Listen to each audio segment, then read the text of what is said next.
Before starting, I would like to give you some practical information.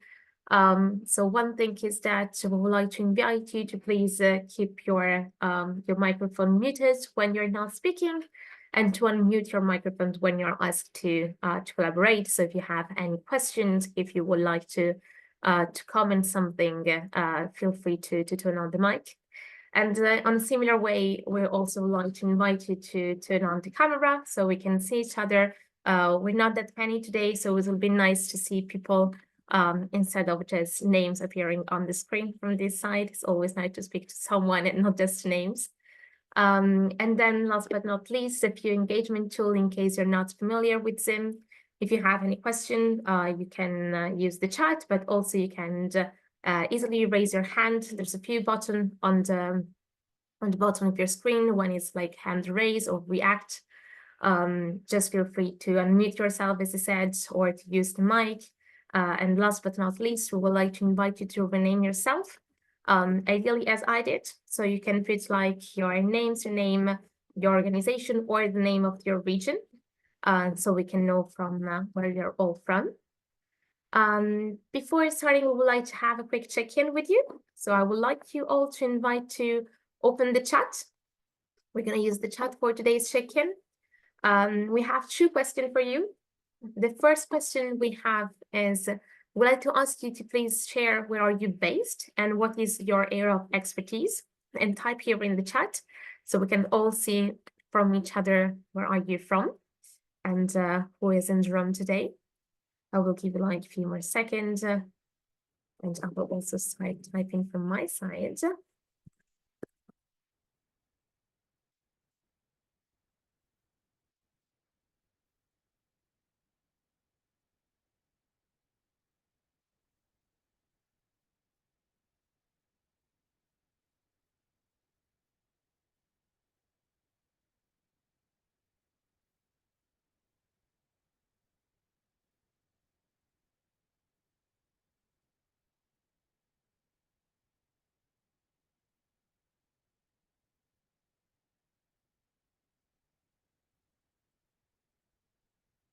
Okay, we have a few people that are start sharing. So we have Gretel, that is based in Barcelona, working on urban innovation and governance. Let's see if someone else will join us. I can see people are typing with face.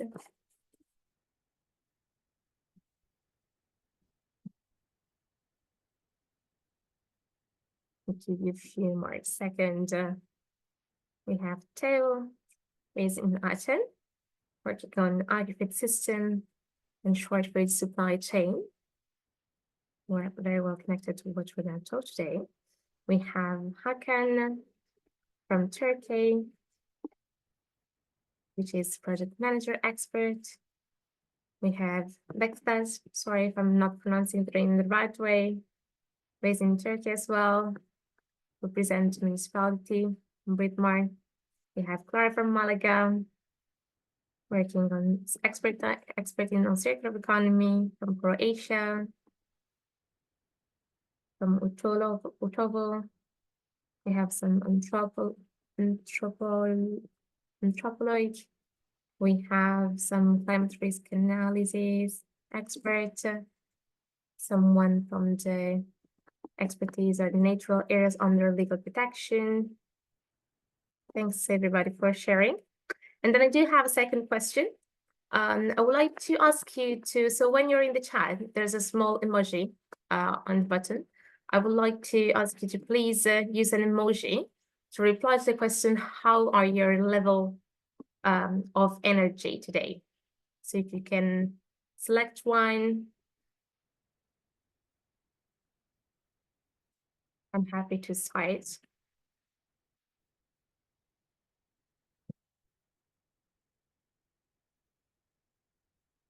I'm a little bit in the craziness too, since I know that this week is going to be an intense one, but I'm happy to see, and I see Paloma saying yes, agreeing with that. But I'm happy to see that everybody is coming with a smile. Good, thanks everybody for sharing. And to kickstart, I see that more emojis are coming up in the chat. I would like to introduce you like a few tools that we're going to use during today's session. So as I've mentioned, today it's week 2 of the Innovation Practice Group. For those that are not familiar with the Innovation Practice Group, are part of the program Pathway to Resilience, but I'm not spoiling too much because I know that Kostas, a colleague, is going to introduce a bit more on that. We have already been hosting an Innovation Practice Group on local economic system during week 1. And the way we are sharing with you all the information we have been like delivering week 1 and we're going to do today is that we're using the Miro board to collect all the different like links, all the different presentation, all the different input we're receiving from all of you. So we're going to share in the chat the link to this Miro board that will be used today during the session, but where you can also find all the things that have been managed last week. The way the Miro board is structured is we have 4 main blocks. On the top part, you can find the IPGs week's calendar. So you can see here, you will see the Innovation Practice Group week 2 calendar with all the sessions that are happening this week. On the main part at the center, there's the content session. So you will find all the content from week 1, and you will see the content from week 2 appearing as well. And then on the bottom part, you have the wall of resources, where we're sharing with you some information and where you are also welcome to input your information if there's like any template or if there's any live paper you would like to share with those that are participating. And last but not least, the material from all IPG session, where here we'll find all the presentation from the different IPG session that we're hosting within P2R. Having said that, just a quick overview of the agenda. So we're now at the welcome and the check-in. I'm now going to pass the floor to someone else to introduce a bit more the Innovation Practice Group and to give you a bit more of understanding what is going to be the topic of today, Innovation Practice Group. Then we're going to have a presentation, if internet allow us to manage this, from Bremen, so from Germany. And then we're going to have a few discussion with an expert about the topic that they're going to be present. After this, you're going to have time for your questions. So feel free to use the chat to type your question. And following the question, we're going to have or some breakout room or some plenary discussion according to what we will feel it will make more sense in terms of like interaction. We're going to close with some kind of takeaways, and then we're going to have like a short feedback survey for all of you and some closure remarks for what's next about this Innovation Practice Group.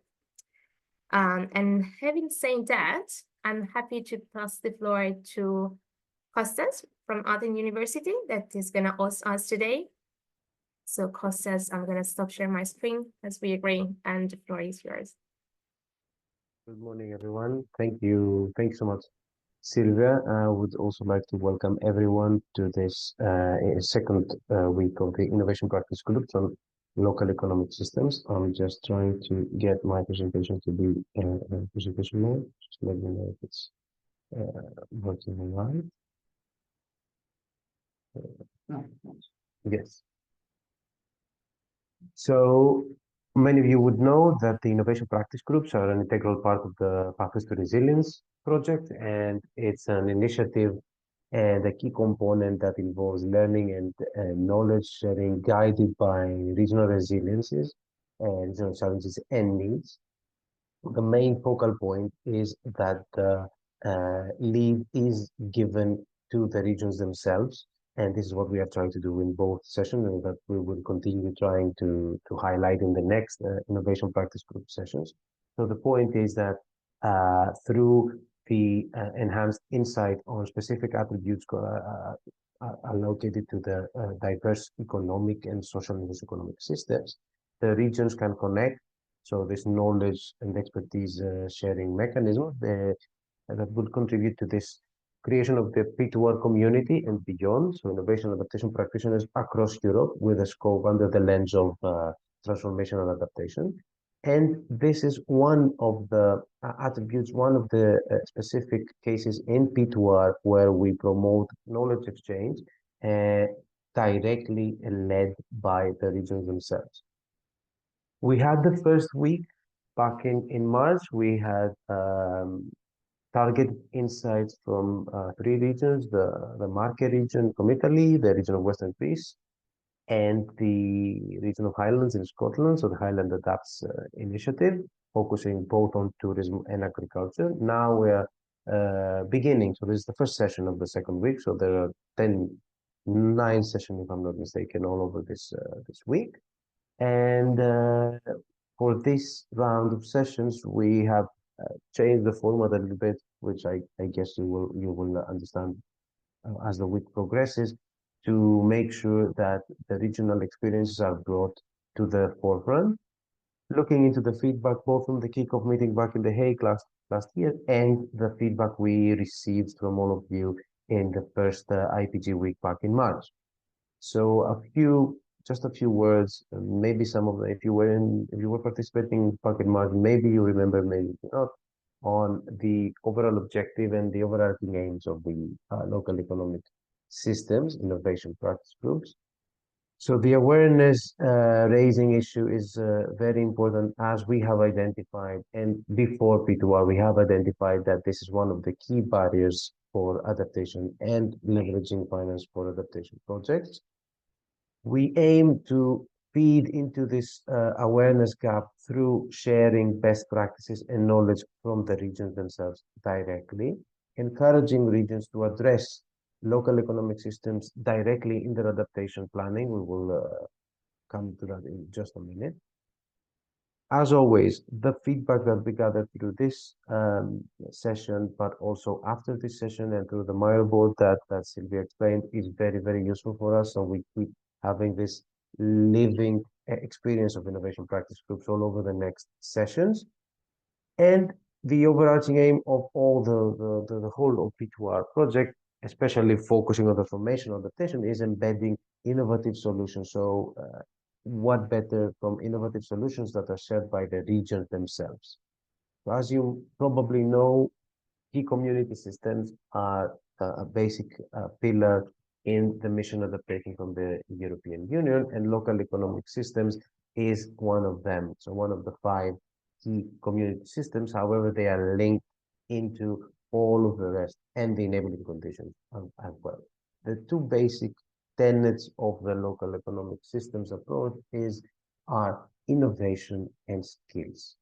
So we try to bring as much insight as we can through these sessions and the whole experience of P2R capacity building facilities to the upskilling and reskilling of regional actors, professionals, businesses, officials, and beyond, but also to highlight and stress the importance of keeping innovation systems working at the regional, national, and international level to foster the transformative solutions that we believe are at the core of the P2R experience. So we know that in order to assist the provisioning systems to build climate resilience, we need to hand in hand have the economic systems work in a manner that also assists these provisioning systems, but also promotes socioeconomic resilience. So supporting innovative business and resilient value chains, as we will see in today's sessions, for example, is one of the key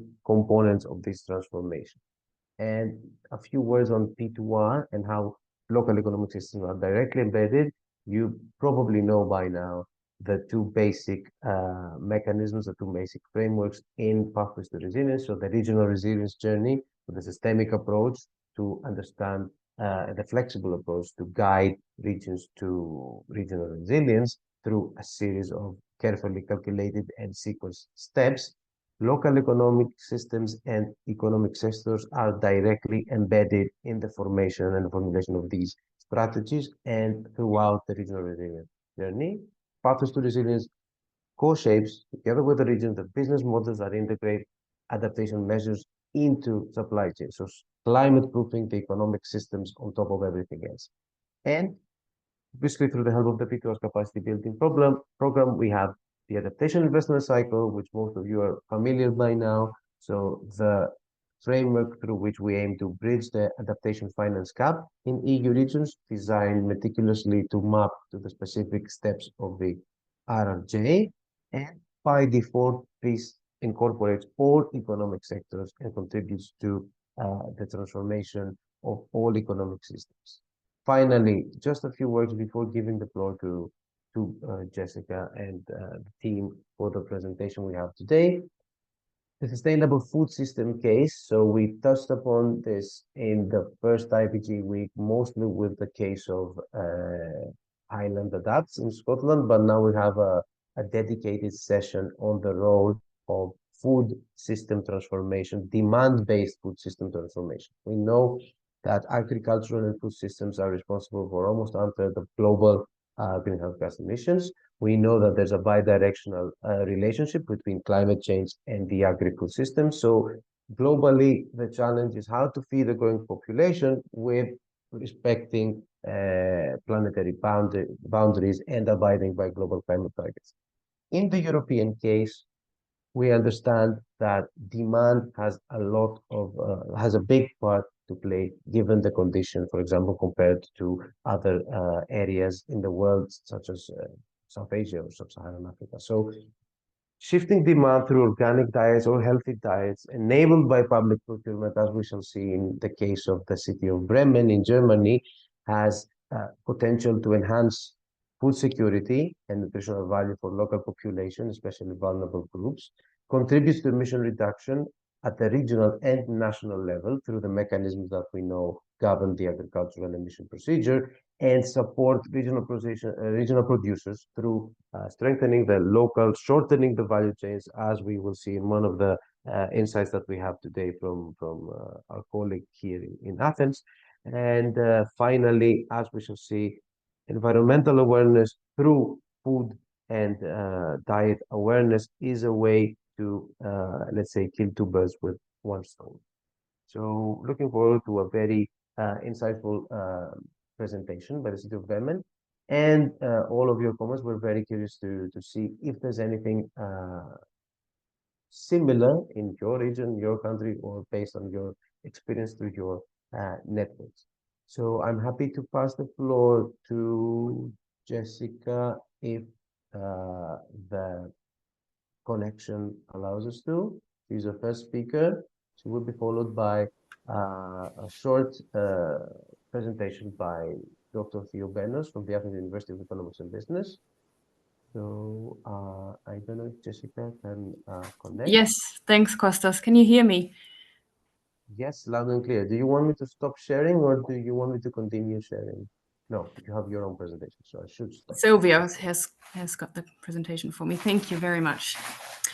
So yeah, hi everyone. I'm Jessica Nixon, and thanks for the invitation. I'll keep my screen off because I've got internet issues. I hope you can hear me. Otherwise, please let me know.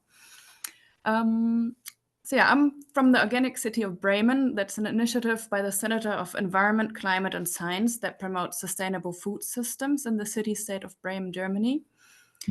And Bremen was the first city in Germany to adopt a public commitment to up to 100% organic food in public catering. And our action plan 2025 focuses on transforming school meals and public procurement to support healthy, sustainable, and regional food systems. Next slide, please.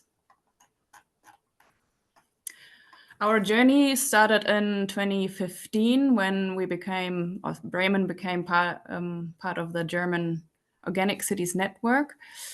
On a side note, we're currently over 30 cities in Germany that are part of the network, and there's also a European network where we are part of. And yeah, anyone who is interested is welcome to join. Of course, we want to advance the network because it's very valuable to have this network and the interaction between cities, because we all deal with the same or similar issues. In 2016, there was a citizens petition for fairly and ecologically produced meat in communal catering, backed by NGOs and civil society, which then gained political momentum. And in 2018, the Action Plan 2025 for healthy food and communal catering was implemented. So it wasn't a top-down initiative, but it came from a grassroots movement. Next slide, please. The action plan works across schools, kindergartens, and public kitchens. And it's a cross-sector effort that involves education, health, environment, and the economy. Yes, I everybody can think hear you. that's- Yeah, Please go that's ahead. better. I can keep talking. Yeah, Sorry. no worries. I'm not sure where we left off, but can you just do the next slide and Yeah. we'll talk about the local economic focus, since that's the We're on focus it. of this session. Okay, so why do we care so much about the regional value chains? Apart from the already mentioned reduced CO2 emissions, of course, but there's also they help us to keep food production in the region, and therefore also keeping local jobs and knowledge in the region, especially among small and medium-sized enterprises. And also we want to preserve the biodiversity and the cultural landscape in and around Bremen, and the local identity through peasant-based or small-scale farming. We also, I think it's everywhere in the EU, but in Germany we've got a farm succession crisis. Approximately 4,000 farms close annually due to the lack of successors, and if we don't act now, then we'll risk losing more than half of our farms by 2040. So we're trying to support local farmers, but also small and medium-sized production facilities. And also to create a more resilient system, because if we keep the knowledge there and the infrastructure, and if we've got more regional supply, then it's less dependency on fragile global chains, and especially in case of climate shocks and global crises. So for us municipalities, there's a real opportunity to have a direct influence with public procurement. Next slide, please. Yes. Public procurement has a strong leverage effect, because cities like Bremen can use their large purchasing power to create a stable demand for sustainable, regional and healthy food. And therefore we support local farmers, strengthening the value chains and setting standards that can shift the whole market. Because with the reliable demand from public kitchens, maybe even small farmers or producers are encouraged to adapt their practices and also to certify organic. And we also, with our action plan, want to have healthy food access for everyone, including vulnerable children who might not have another healthy meal in the day. And it's also a big contribution to health equity, for example, in diabetes prevention, etc. We are trying to introduce a more plant-forward meal, including legumes, and we're not really implementing the planetary health diet, but it's sort of adjacent to that or similar to that. And it's, of course, a cross-sector effort, as I already said, and it's a lot of coordination. And there's, of course, also a lot of challenges, which is the next slide. It hasn't always been easy, and some key challenges we're facing are, and also some of them we already overcame, and some of them we're still facing. So one of them is the cost pressure in public procurement. There's most of the time the lowest bidder wins, and there are competing priorities in other departments. So the educational department is worried about building schools because we don't have enough schools, and not so much about healthy food. We have to convince them, there's also low awareness of food policy goals in procurement offices. And we are trying to suggest language for the tenders and help them as much as we can. And there's also those types of templates are also available on the German Organic Cities website, which I can also share. It's in German, of course, but you could just easily translate it, I guess. And then another big challenge is that regional cannot be used as a mandatory criteria in tenders because there's the EU non-discrimination rule that makes it hard to favor local suppliers. Other states, not Bremen, but other states have implemented a regional label, which can be used in tenders legally. But yeah, then again, like, do we really need more labels? The question, and yeah, that is one of the big issues. And another challenge is the highly fragmented catering landscape in Bremen.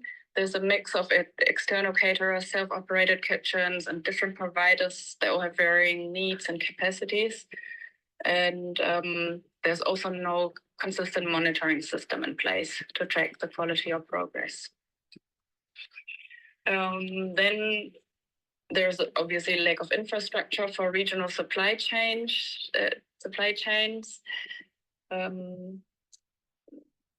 especially for small kitchens and also for small farmers or small producers. This tends to be an issue. We are lucky in Bremen. We've got a big organic wholesale distributor who is helping small farms as well. But yes, it's not just in Bremen, it's almost everywhere this is an issue.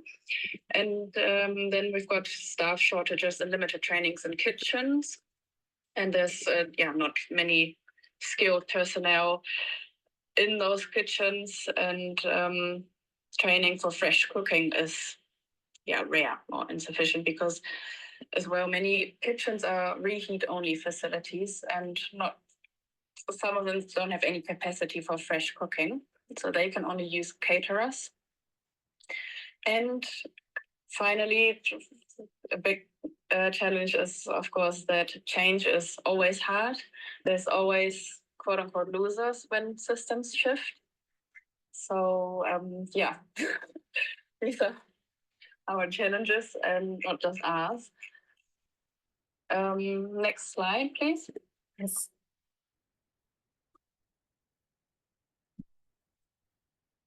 I can't see it, by the way, because I turned off Zoom. Great. So I hope it works.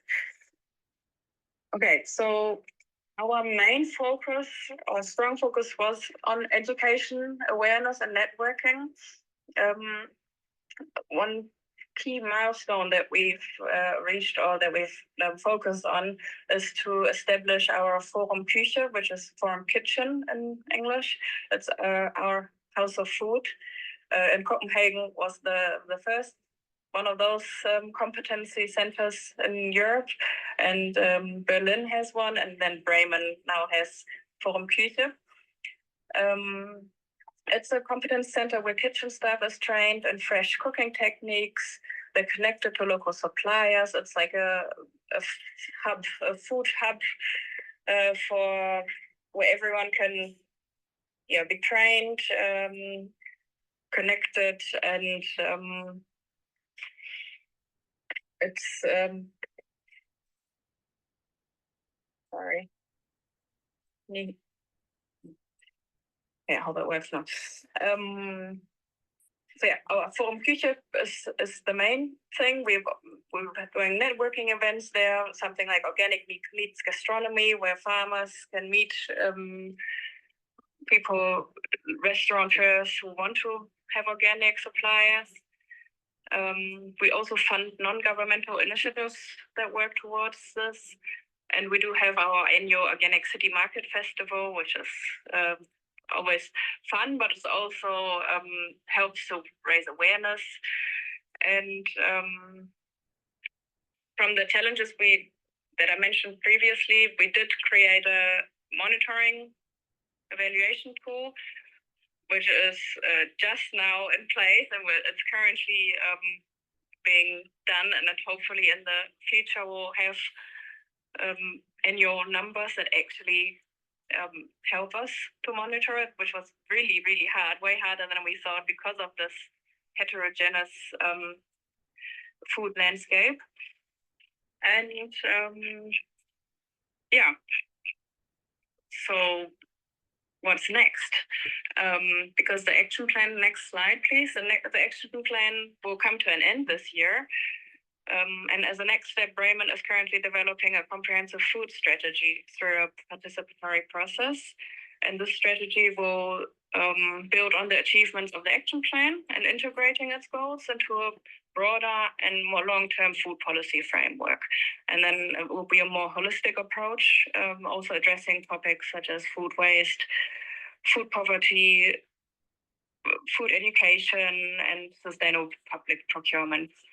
Because good food policy is not a niche issue, but it's at the heart of climate action, social justice, resilient local economies, and so on. Yes, thanks for listening. That's my input for now, but I'm also looking forward to hearing your thoughts and your experiences in the next part of the session.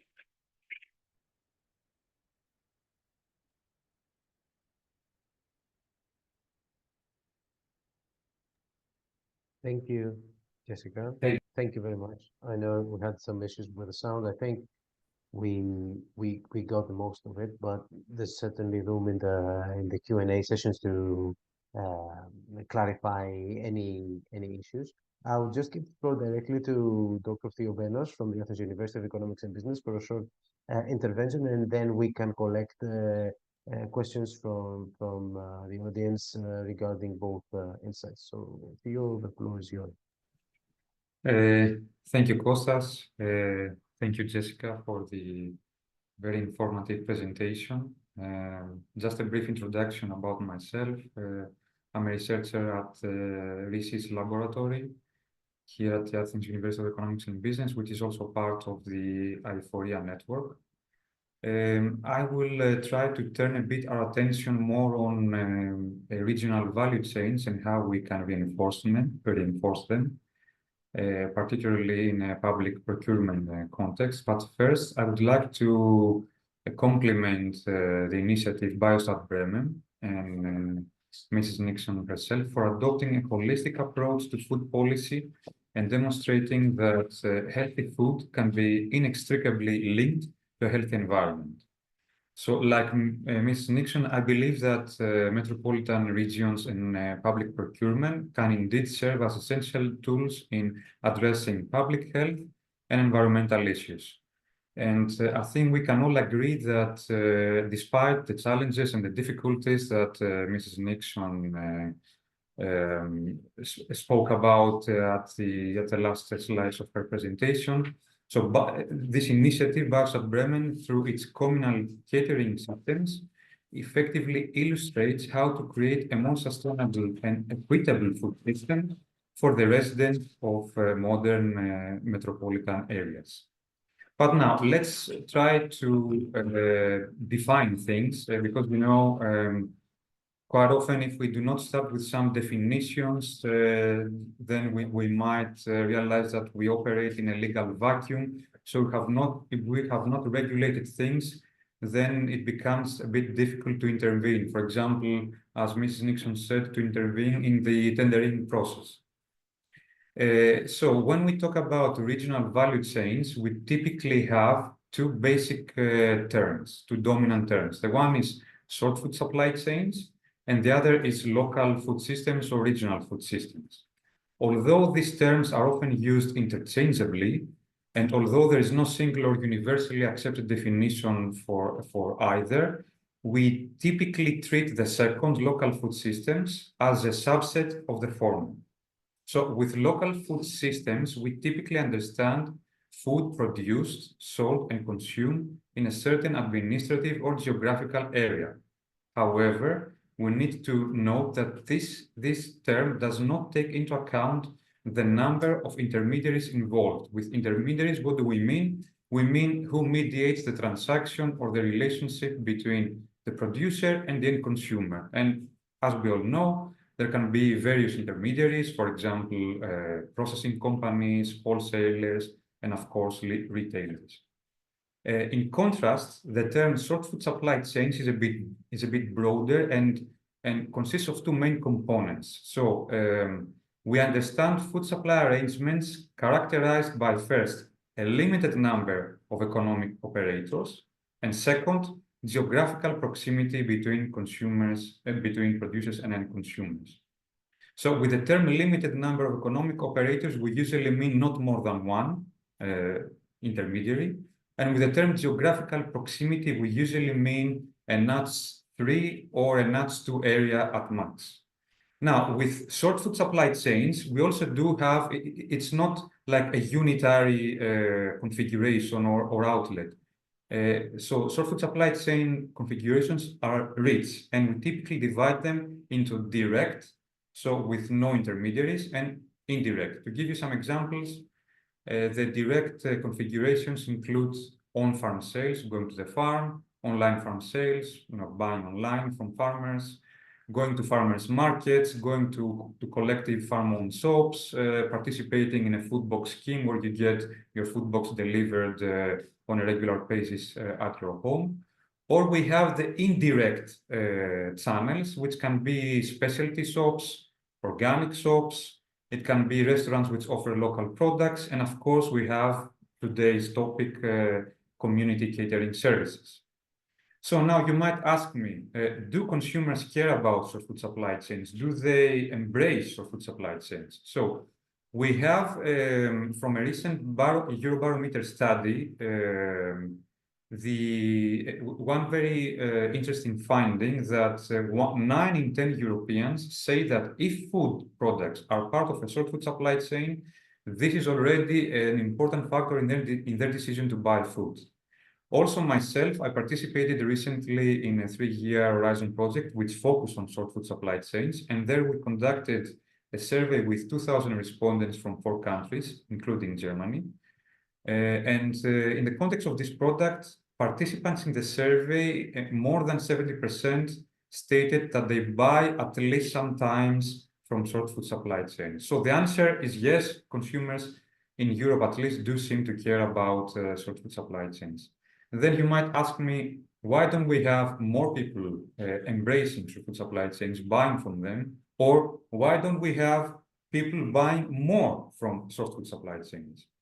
In other words, what are the key barriers for consumers to get closer to these configurations?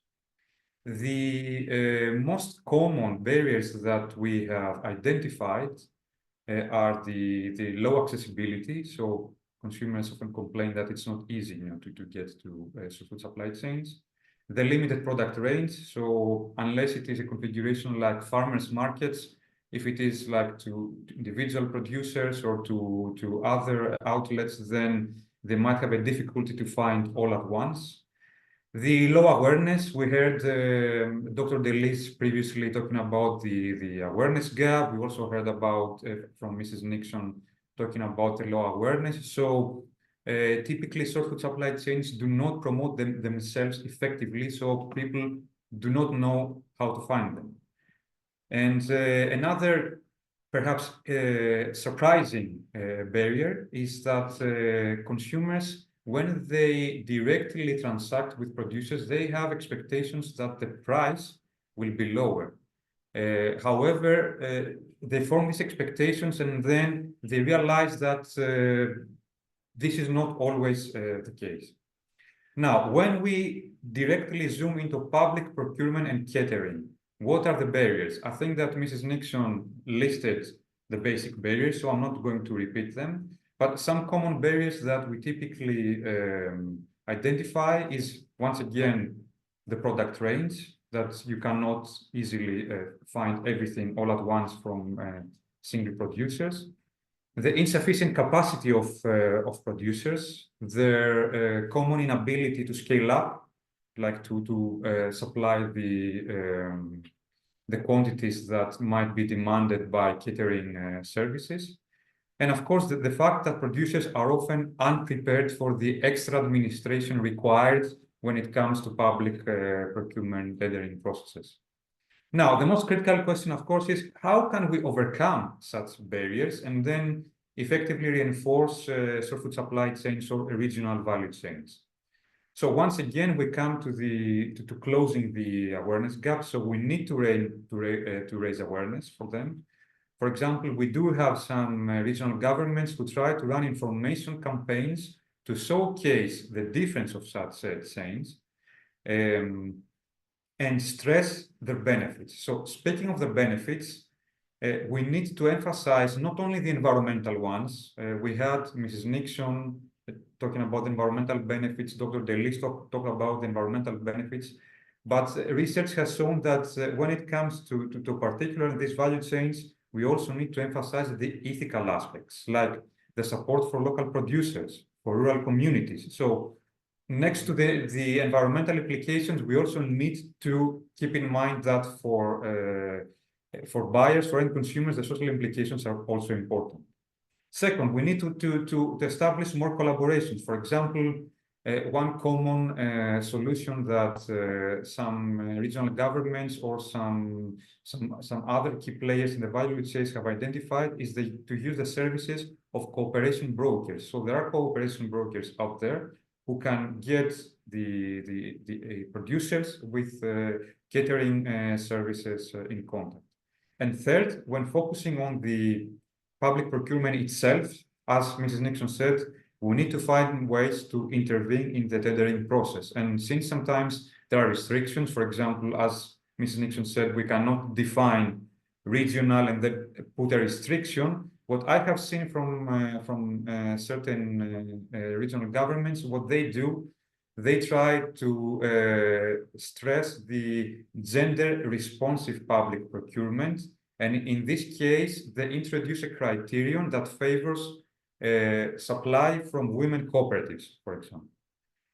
So in general, to lay the groundwork for more effective public procurement and particularly the tendering process, I would, and to connect it with short food supply chains, I would say that we still need to do some work on regulating short food supply chains. There are still gray zones and legal vacuums. We need to fill these vacuums, and we need to start lobbying also about how to intervene directly in the tendering processes. So that's my additional intervention, and I will be happy to also answer questions.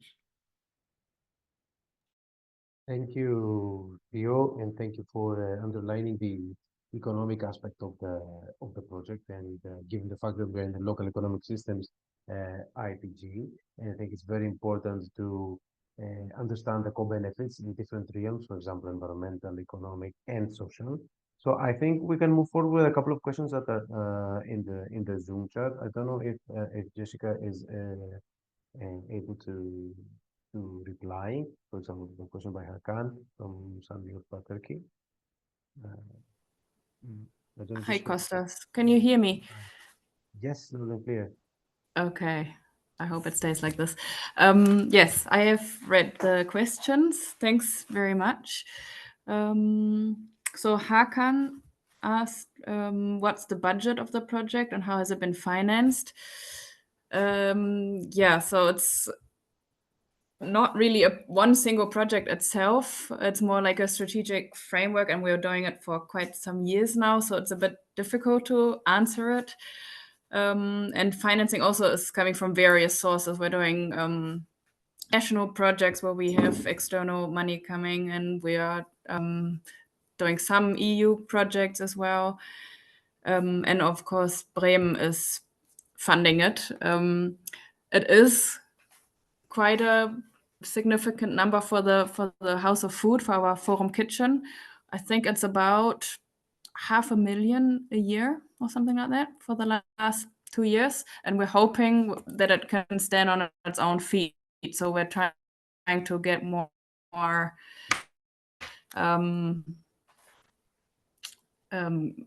costs covered from different sources.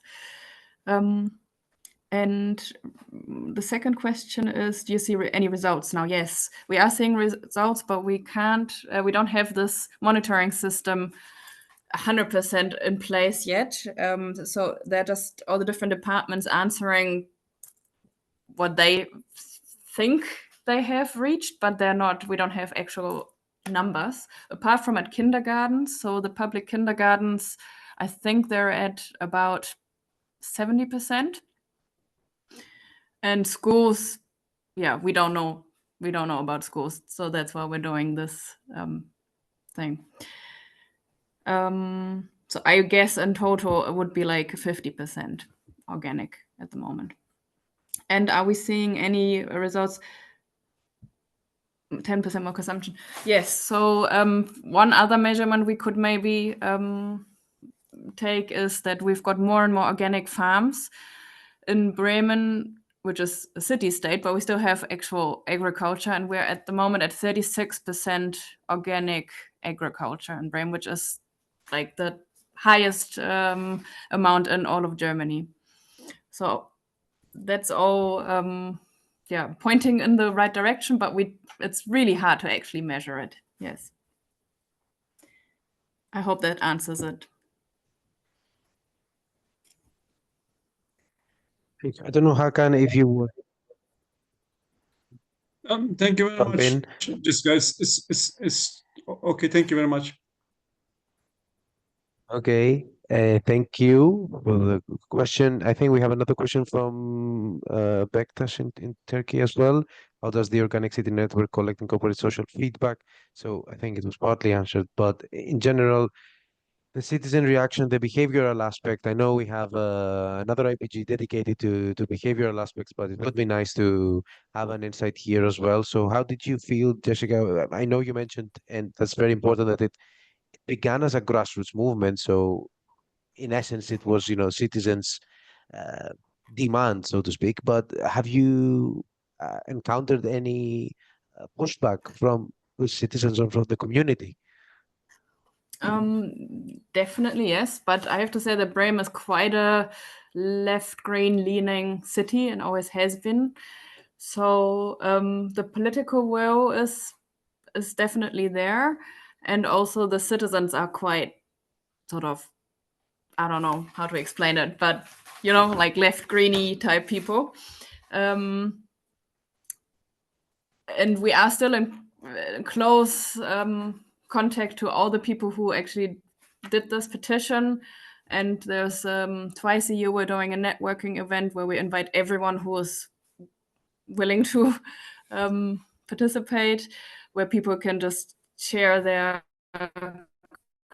critiques and their thoughts and try to or give us some hint in which direction they think we should go or something. So we're quite transparent and open in what we're doing and how we're approaching it. And also there's I don't know the English term for it. A Beirat. Hold on, let me quickly translate it. So like a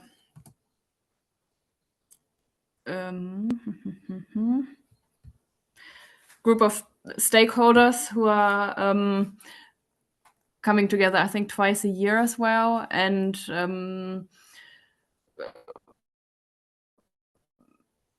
sort of monitoring what we are doing.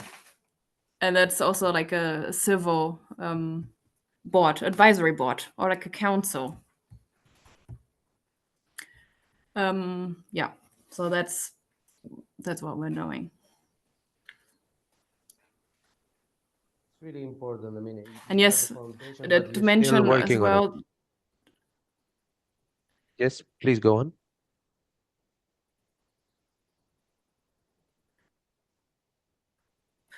There is pushback, of course, as well, mainly for financial reasons, that it's too expensive, and because the shift is expensive, not the actual. If you cook fresh, regional, seasonal, no food waste and so on, then it's not going to be more expensive. But the shift towards it is expensive, yes, and there is a pushback.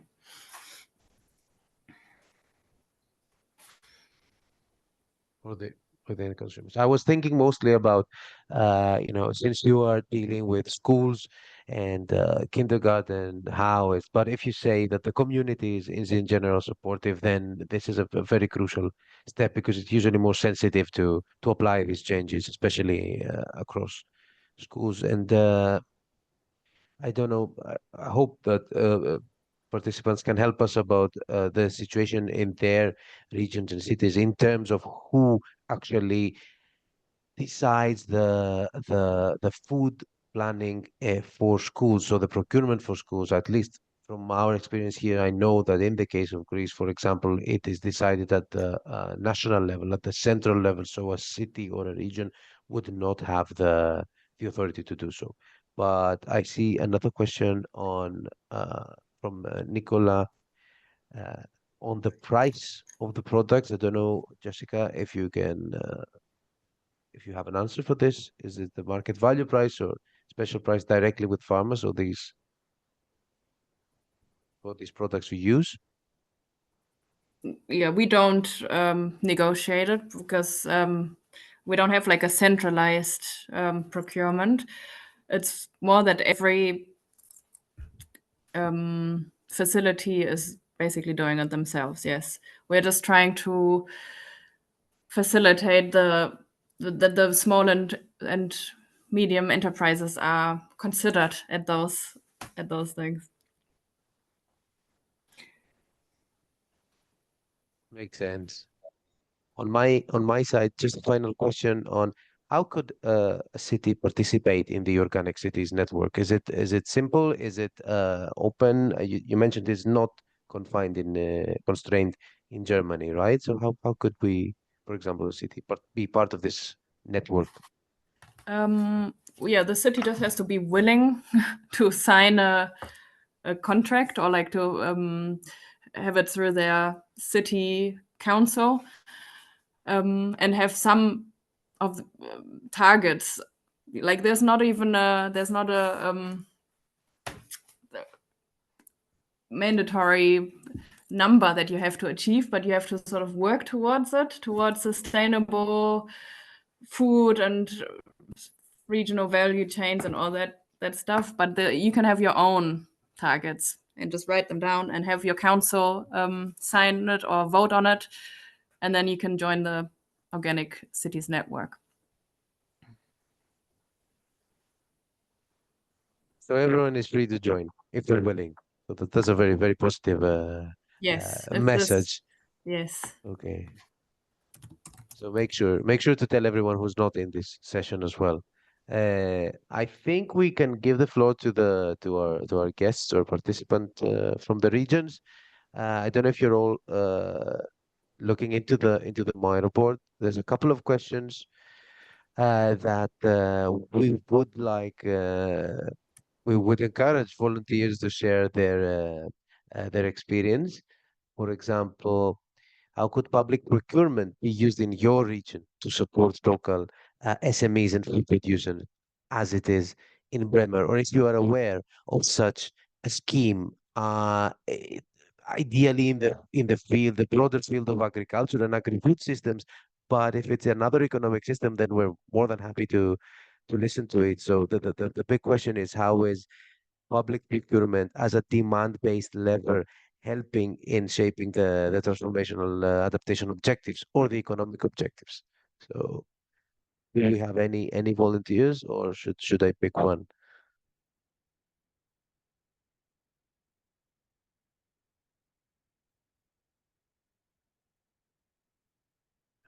Thank you for the link, Jessica. Sorry, I didn't hear you for a second.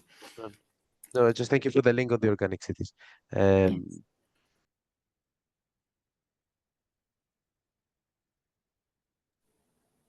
Right. I mean, I know you, Hakan, so I'm gonna choose you as the volunteer, so so that the words lose their significance. But do you have an example from the Sanliurfa case and the Turkish region that you participate as well in public procurement? Is it disaggregated as in the case of Bremen, or is it more central as the experience that I shared for Greece? It would be nice to understand how such an initiative could progress in your region. I don't know if you have anything to share. Kostas, the internet connection is not stable. But I would like to give an example from some cities in Turkey. The municipalities, they try to support the female farmers, and they say that they buy their products, and they sell their products, organic products, fruits, in their the municipality stores. So there is a direct connection from the producers as female farmers and also the consumers.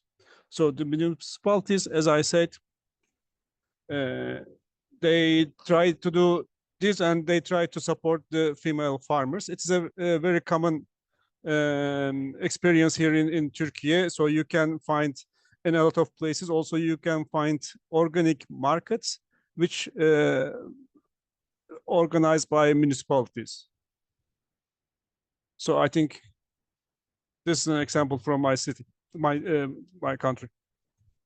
Thank you. No, that's very interesting because it's supported directly from the municipal level, and I know in many cases we see urban gardens that are embedded in this public procurement process, or examples, for example, in Milan and Turin in Italy, or Ghent, Belgium, for organic food procurement at the municipality level. So, but I think we also mentioned the case of empowering women producers, women farmers, and this is very, very interesting. And it also touches upon the equity aspects of what we envision the transformational adaptation journey to be, at least here in P2R and beyond. Another question is that, based on what Theo elaborated on the short supply chains, so do we have any regional example of how this is emboldened, how this is strengthened? So any type of initiative or policy, or as Theo mentioned, from the results from the Eurobarometer, do you feel that in your region there's a support for shortening, for supporting local value chains, especially given the recent developments? Yes, Barbara? Hello. As for region of Western Greece, I would like to say that the region has made the Agri-Food West, which is a collaborative initiative that aims to promote the rich agricultural and nutritional heritage of Western Greece. It brings together public and private bodies, enhancing the development and promotion of the region's agri-food sector. Agri-Food West and the region of Western Greece also participates in several research projects and tries to finally to make some guidelines which may be used not only by the stakeholders, which may be the public or the private sector, but also the citizens. And for the moment, we don't participate in the network, in the Organic Cities Network of Europe. But our regions try to focus on such projects. Thank you. That's very, very interesting to hear. Just a follow-up question based on the Kostas, if I may comment on that. Sure, yes. Thank you, Barbara, for this very interesting example. And we might say here, like I said before, regulating things. So the Agri-Food Western, which was an initiative of the regional government, is part of the possibilities that the legal framework gave some years back in Greece for regional governments to set up such collaborative initiatives. And we can also find such initiatives in other regions. For example, one of the most active is in the region of Creta. But we can certainly say that the region of the Agri-Food West is definitely one of the most active and effective collaborative initiatives. Perhaps, I don't know, Varvara, can you elaborate a bit on which are the members, if you know more or less, how many members are taking part in your initiative? I know that you're also very active in research programs. Is there any research program that you can tell us about that perhaps relates to today's topic? I'm sorry, at the moment I have not the list available. I know that this initiative participates in many projects, but I don't have for the moment the list. But perhaps I could make up a list for the next meeting, and I could maybe present the projects and also the guidelines that have already been written concerning these items. Yes, that's great. And the Miro board is still open after this session. You can also share any information on the initiative. Just a quick follow-up question on my side, Barbara, and we can let you be.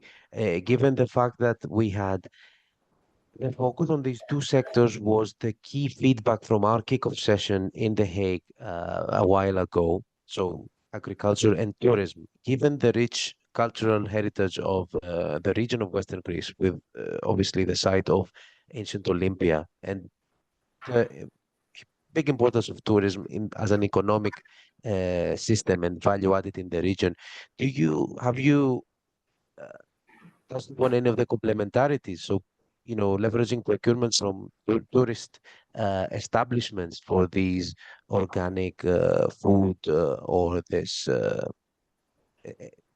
incorporating local producers. So have you invested in this connection, or is it something that is a thing for the future?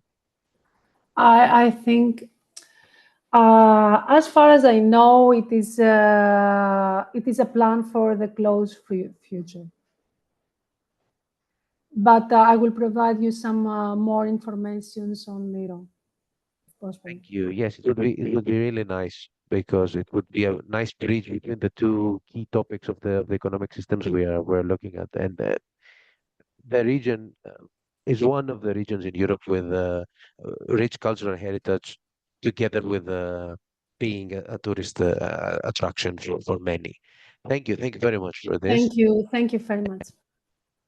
I mean, you can see the questions in the Miro. It would be nice to get someone to reflect on the lessons of Bremen's approach. So if you can see such an initiative, such a scheme running in your city, in your region, or is it something that you find would face many more challenges than in the case of Bremen? I don't know if we have a volunteer or I have to be the bad guy again. Of course, I'm just jumping in quickly, but just to say, I'm just going to put some of the questions that we had thought in the chat because we can't see the mirror, but maybe we can share cosas. And I don't know if you want me to share or if you want, up to you. I'm just going to suggest that we turn on the cameras so that we know who's in the room and we see each other. And also maybe when you speak, if you can just introduce yourself, like just say who you are and like what region you're coming from or where you're working on or something, just so we know who's speaking. And then, we can give the discussion, but just so that we make this a little bit more personal in the way that we get to know each other as we speak.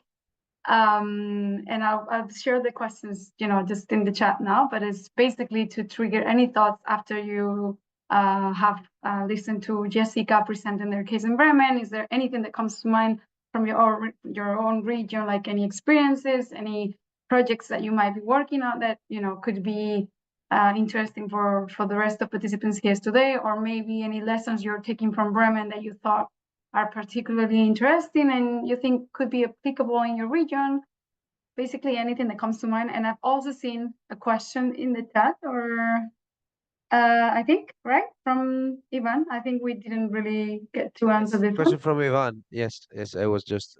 This is my question. Yes, I'm Ivan. Okay. Thank you, Ivan. Maybe before answering your question, you can share your thoughts on. I understand that you believe that in your case you would face challenges in terms of public acceptance. Is this something that comes to mind? So if you could briefly tell us about your region again, because I've missed it somewhere in the chat. I'm Ivan Vučković. I'm biologist, expert for water biology. I'm coming from the Croatian, but I'm now representing the Hutovo Blato in Bosnia and Herzegovina. I want to give some detail how the participant, especially people in the country, in the city, how they responding on this new project, especially on organic cities, and that is what is important for me to give the how your experience with that. Thank you. Jessica, do you think you can take this question? Yes, On yes. which is the biggest problem when you explain the new project to the people in the city and that Yeah. what they Well, expecting? our advantage was actually that it came from the citizens. It was a citizens initiative and a grassroots movement, and we sort of took it and ran with it. So that was definitely one of the bonus points, as in how we had the legitimization of the whole thing. But definitely organic is a trigger word. If you say organic, then you always have people who straight away say, oh my God, no, go away, I don't want organic. Regional is obviously much more accepted, but we wanted to go beyond regional and wanted to also have what Costas also said is important for us as well, the preserving the cultural landscape, the cows on the fields and all that stuff what we have around Bremen. That's definitely also one of the pros. And otherwise it's I think we're pretty lucky that we had it this way around, that it came from bottom up and not top down. Exactly. I don't know, Ivan, do you feel that it trigger Less, I think that you can another trigger is less waste. I think that is also important. yeah. I think so. I don't Yes. know, because Definitely. I think that is that too important. But what is the most important, I think that is on the, when we're talking about the local government, the support of the local community is the most important. I think so. I don't know, Jessica, do you agree with me? Especially in the implementation of this project, when the local government gives some support, not so much finance, but they give the support with people and something who want to push this project. Yeah, are you talking about food waste? Yes. That should be mentioned. Yes, definitely. Yes, food waste. Yes, yeah. I'm sorry. Yes. Yes, yeah, of course. That's also especially if you talk about costs. If you can reduce food waste, then you can also reduce the cost of the whole thing. And yeah, that's in Bremen. It was sort of that someone else, like a completely different institution, was always doing the food waste projects in Bremen schools and kindergartens. So our main job was also to just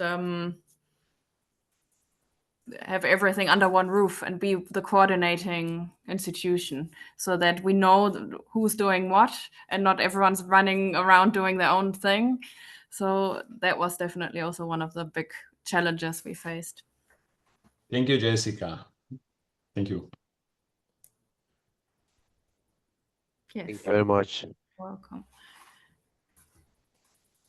Another interesting question, at least for me, is food and agricultural policies at the regional or even national level that support sustainability agendas, both in the realm of adaptation, but also beyond. So, are there any examples? So, do you have any tangible examples from your region that a certain policy, from whatever governance level it has been initiated, as succinct provisions and results pertaining to sustainable transformation? Any agriculture above, probably beyond the commonly known European ones. It could be small scale, like the procurement that I mentioned in in I know in Sweden, climate smart food measure to measure the climate impact of meals served in public institutions is a way of ensuring that you gain legitimacy with the public. But do we have any of targeted agricultural policies that have sustainability at their core?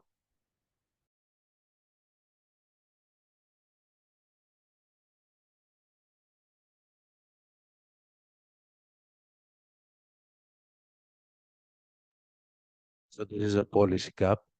This is our policy recommendation to the EU and to the national and regional governments.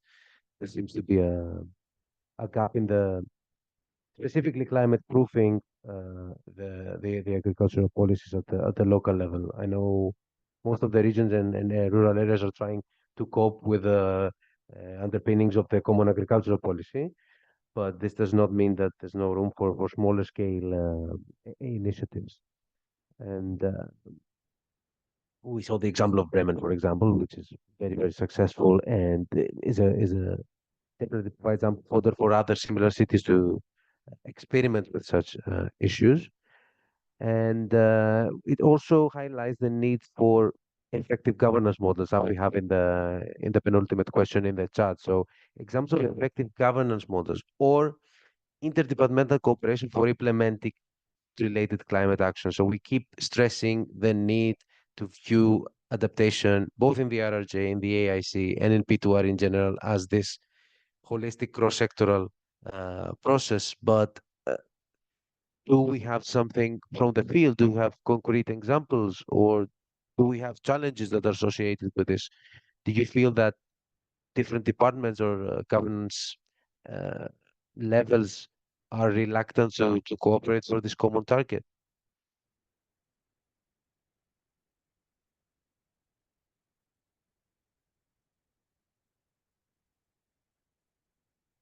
I think these are useful questions for the Miro. I know it's going to be left open, but I think they're really interesting food for thought, and we'll definitely need to think about incorporating in the next round of guidance and capacity building activities. But we also have another question for Jessica, I think, on food waste.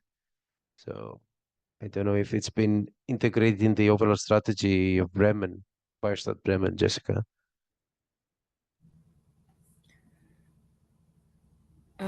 I haven't done the links here.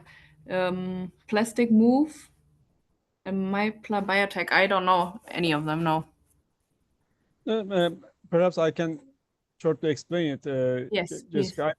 These are some innovative startups in Turkey. For example, one of them is in Malatya. They have a production of apricot, and they use apricot seeds, and they make out of them plastic. So this is an innovative approach, and I just want to understand if in Bremen there are some innovative companies which cooperate with, for example, the government of Bremen, or there is initiatives to support them. So the food waste can be recycled, can be reused. Well, as far as I know, there's just well, we from the municipality, we're not really. I don't think we're doing anything towards that, but there are some companies who are reusing food waste for certain things. But there's more also just startups, and it's at the moment I think still a niche issue. But at the food policy that we are implementing right now, which is going to come after the action plan, because this one only focuses on public procurement. we will definitely have food waste and circular economy as one of the topics, and we'll definitely face that. One other thing is that public festivals, any festival that we have, we're only allowed to use how's it called? Cutlery and plates that can be reused. So you're not allowed to have one-way throwaway cups and plates and stuff at any of the festivals. So that's one of the things we're doing as a municipality. But we will tackle that issue. Yes, it hasn't been done yet. It's a very, very interesting insight to, integrate circular economy aspects in such an initiative. Thank you. Thank you for this. And thank you all for the very insightful discussion. And we can continue via the Miro board and any of our other P2R activities. I just need to give the floor to Sylvia for the wrap up, but yes. Thanks a lot, Kostas, and thanks a lot, Jessica and you, for the presentation, and all of you for the insightful discussion. I hope you also enjoy it. We're coming to an end of today's session. We still have 6 minutes for us. So I would like just to give you the time to reflect a little bit on today's session and to mention a few things. One is that, as you may know or may not, we're going to have a week 3 of the IPGs later this year. We did not confirm the week yet. We're still understanding if we will need to move it a little bit or not. But as soon as we will know, we will inform you via email and via our social media channel as well from Pathway to Resilience. What I would like to mention is that we're looking for regions or practitioners that would like to come to the room, as Jessica did today, to present like a case study of what you have been working on, to have like then a discussion, an open discussion of what happened at your local level. So this is like a first thing. So please feel free to reach out to us, and if you would like to join. And then I'm also opening a quick feedback form that is normally now popping up on your screen. There's just a few questions, and most of the questions are just like yours, so you just have to select us. It's not that long. I would like to ask you, to all of you that participated today, to please fill it in. It's very useful for us to understand if what we are doing, it makes sense. If you enjoyed the conversation, if what has been presented was interesting for you, so then we can adjust in case this is not what you enjoyed most when it comes to participating in online session. So it's just for having an overview of how it was from your side. And so those are a few practical things. I hope that the feedback form is popping on your screen. Normally, yes. Yeah, okay, see, Costa say yes, that's good. I keep the opportunity also to mention that today, as I mentioned at the very beginning, is just the start of the IPGs week 1. Along the entire week, we're going to have many sessions touching base different topic. You may have received an email for us, also like our post on LinkedIn. I'm pretty sure that a link will also appear in the chat, I hope. Yes. Thanks for the session that is happening this afternoon, which is focusing on water management, if you would like to join. And another thing that you can also do, or the way you can also find all the different registration link is both on our social media or on the Miro board that we have been using today. So I can also quickly share my screen so you can see what I am referring to. So when you enter on the... They're saying they can't see the feedback form. So let's just maybe relaunch this. Yeah. Yeah, I don't know. Give me just 1 second. Relaunch poll. Can you see it now? Can you please confirm? Yes. Okay, great. Thank you for mentioning this. Okay, great. Thanks for flagging this. Very kind. So what I was saying is that I'm also sharing quickly my screen just to show you that on the Miro board that we have been using today, that hopefully is now appearing on your side at the very top. There is week 2 agenda, and you have all the registration link to all the different sessions that are happening this week. So you can also register through this one. And we're sharing again the Miro board link in the chat, so you can also access it in an easy way.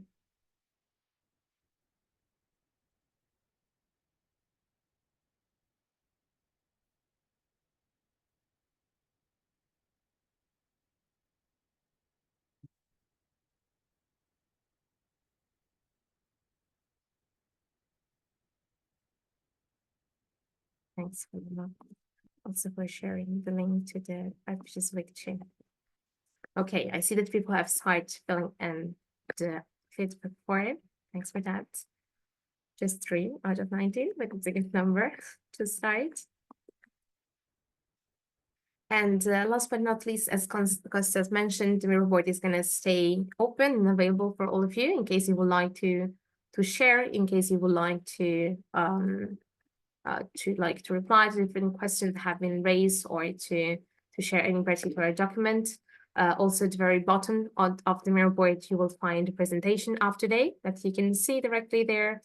And as we did within the week 1, at a certain point, we're also going to reach out to you with more information about the upcoming weeks, but also with a follow-up of today's session. Just bear with us because it's an intense week from this side, since we're going to have IPGs happening every day. But in a few weeks' time, you will receive a follow-up from our side. And having said that, I think we can close today's session. Again, thanks a lot, Kostas, for organizing this. Thanks a lot, Jessica and Theo, for joining us, and to all of you for being patient even with the technical issue, and for being here with us and active today. And wishing you, nice to see you, Jessica, as well. And see you probably one of those days on another IPG session. Have a lovely day. We see you in the afternoon session. Okay, see you later then.